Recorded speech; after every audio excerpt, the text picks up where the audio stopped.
সর্বপ্রথমে মহান ঈশ্বরকে ধন্যবাদ দিই এবং সকলকে আরেকটিবার প্রভু যীশু খ্রিস্টের নামে শুভেচ্ছা জানাই। সকলকে জয় যীশু। আসুন আমরা এই সময় ঈশ্বরের বাক্য শুনি। প্রেরিত তার 9 অধ্যায় 15 পদ।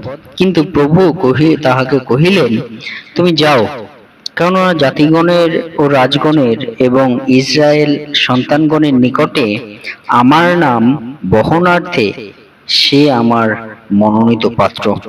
ঈশ্বর তার বাক্যে আমাদের প্রত্যেককে আশীর্বাদ যুক্ত করুন। আমেন। হে আমাদের স্বর্গের পিতা, মহান পরিকল্পনাকারী ঈশ্বর, তোমার মহানামে ধন্যবাদ এবং প্রশংসা গৌরব দিই প্রভু। এই সময় তোমার যে বাক্য শোনার সুযোগ করে দিয়েছো, সেই জীবনদায়ী বাক্যের মধ্য দিয়ে তুমি আমাদের জীবনে কথা বলো পিতা। সঙ্গে থাকবো প্রার্থনা প্রভু যীশুর নামে চাই, আমেন। আজকে পিতা ঈশ্বর এই বাক্যের মধ্য দিয়ে যে বিষয় তিনি বিশেষ করে বলতে চান, তিনি বলতে চান যে মনোনীত পাত্র ঈশ্বর, সেই যে সন্তান সাধু পল তাকে মনোনীত পাত্র তিনি বলেছেন। পাত্র বলতে আমরা কি বুঝি? যদি আমরা দেখি যে আমাদের গৃহের রান্না করার জন্য এক একটা পাত্র আছে, সেই এক একটা পাত্রে এক একটা ক্ষমতা আছে, এক একটা কার্য আছে। সেই পাত্র আমরা আমাদের বিশেষ বিশেষ কার্যের জন্য আমরা যেমন ব্যবহার করি, পিতা ঈশ্বর তিনি সাধু পলকে তিনি কিন্তু সেই পাত্র, মনোনীত পাত্র বলেছেন। এই পাত্র বলতে পিতা ঈশ্বর তিনি আত্মিকতার মধ্য দিয়ে তিনি কি বলতে চান, আর এই পাত্র বিষয় সম্পর্কেও পিতা ঈশ্বর একইভাবে আপনাকে আমাকেও বলতে চান যে ঈশ্বর, যারা ঈশ্বর চরণতলে এসেছেন প্রত্যেকে পিতা ঈশ্বর তিনি বলতে চান যে তার মনোনীত পাত্র। যখন পিতা ঈশ্বরের চরণতলে কেউ আসেন, তখন সেই সন্তান ঈশ্বরের মনোনীত পাত্র। আর এই পাত্র বলতে পিতা ঈশ্বর তিনি আত্মিকতাভাবে প্রথম যে বিষয় বলতে চান যে মনোনীত পাত্র বলতে সেই পাত্রে কি হয়, খালি থাকে, আর সেই পাত্রে বলছে যে ঈশ্বরের উপস্থিতি।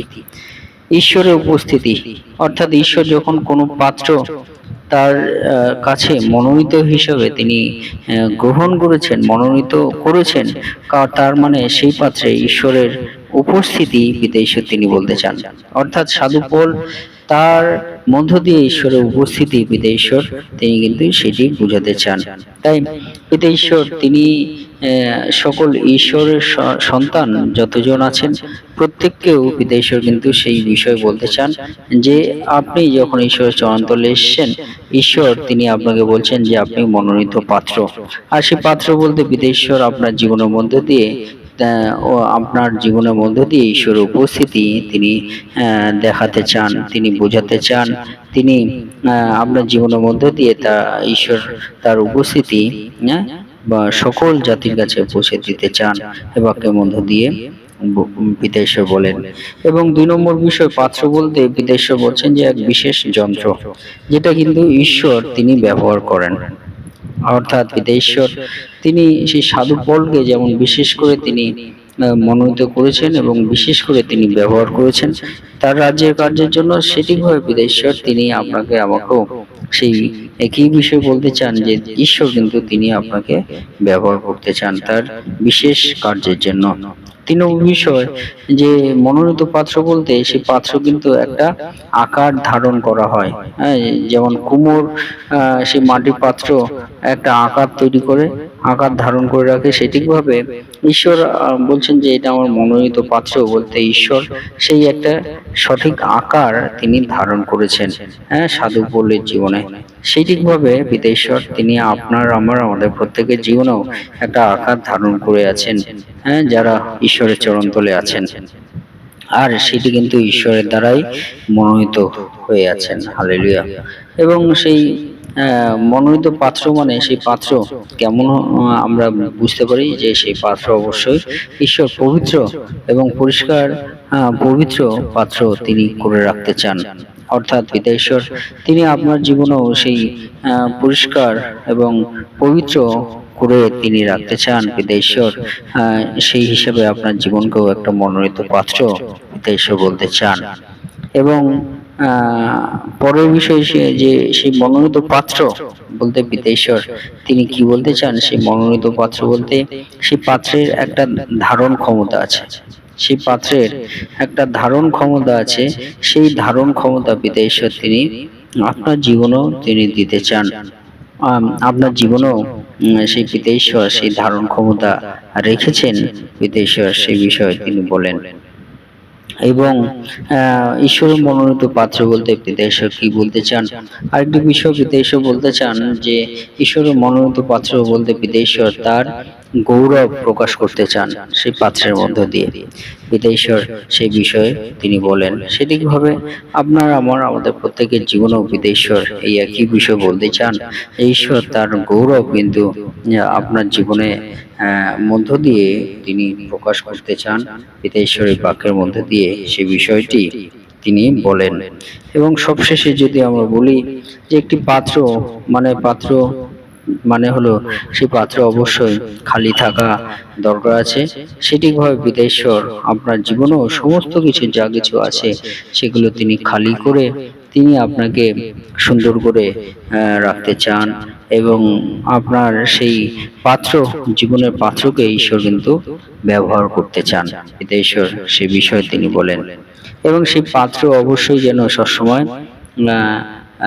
কি থাকে, যেন সবসময় যেন যখন খুশি আমরা চাই তখন যেন আমরা ব্যবহার করতে পারি, সেই হিসাবে পিতা ঈশ্বর তিনি রাখতে চান। যে পিতা ঈশ্বর আপনার জীবনকে যখন খুশি তখন তিনি ব্যবহার করতে চান তার রাজ্যের কার্যের জন্য। এবং পিতা ঈশ্বর চান সেই পাত্র অবশ্যই যেন পরিষ্কার একটা পাত্র হিসেবে থাকে। সেটিকভাবে পিতা ঈশ্বর তিনি চান আপনার সেই জীবনটাও একটা পরিষ্কার পরিচ্ছন্নভাবে থাকুক, যেন পিতা ঈশ্বর তিনি তা ব্যবহার করতে চান। এবং পিতা ঈশ্বর সেই পাত্র হিসেবে সেটি তিনি কিন্তু আত্মিকতার মধ্যে দিয়ে বলতে চান। আর সেই পাত্র মানে কিন্তু ঈশ্বরের একটা উপস্থিতি ঈশ্বর তিনি বহন করতে চান।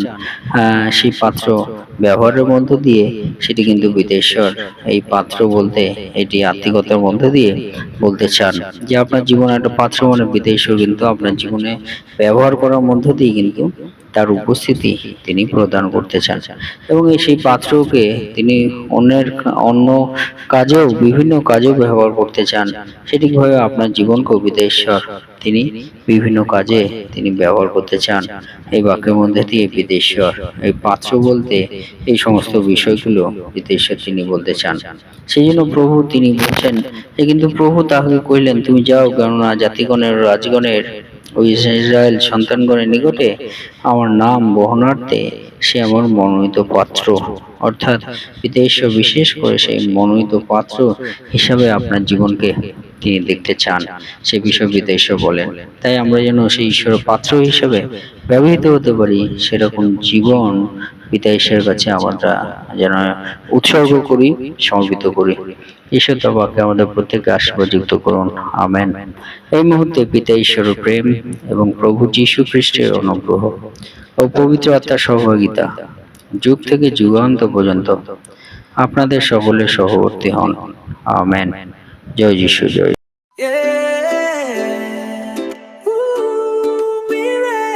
তুমি আলফা, তুমি ওমেগা, তুমি শুরু, তুমি শেষ। তোমার আগে কেউ ছিল না, তোমার পরে কেউ নাই। সব হাঁটু নত হবে, সব জিহ্বা স্বীকার করবে, যীশু খ্রিস্টই প্রভু, যীশু খ্রিস্টই প্রভু।